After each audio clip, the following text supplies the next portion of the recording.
Now, there's an ongoing debate in Rwanda over the authenticity of poverty statistics.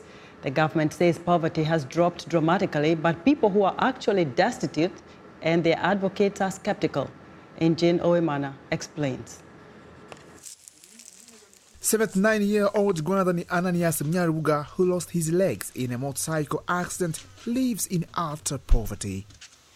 I can even spend more than 3 days without eating, waiting until someone brings me some food.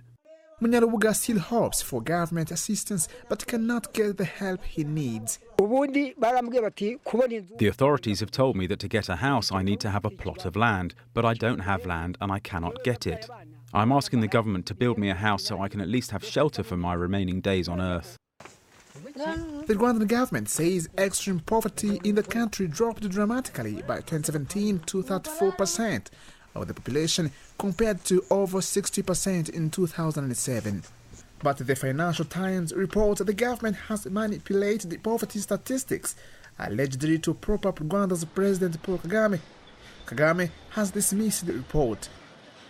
And I think it originates from also the stereotypes, the prejudice that is always out there. It's as if Africans can't do fine. Africans have to be doing things that must be validated by others somewhere.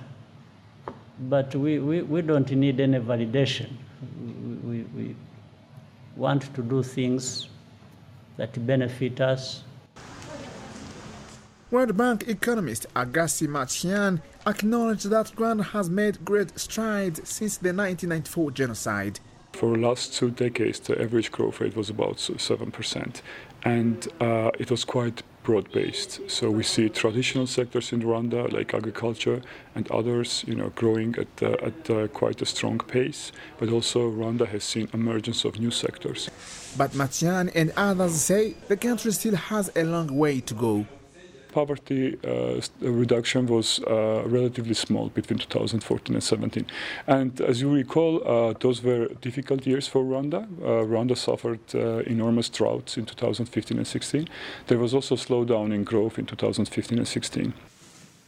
An estimated 40% of Rwandans live on less than $2 a day. Eugene Uwimana for VOA News, Muhanga, Southern Rwanda.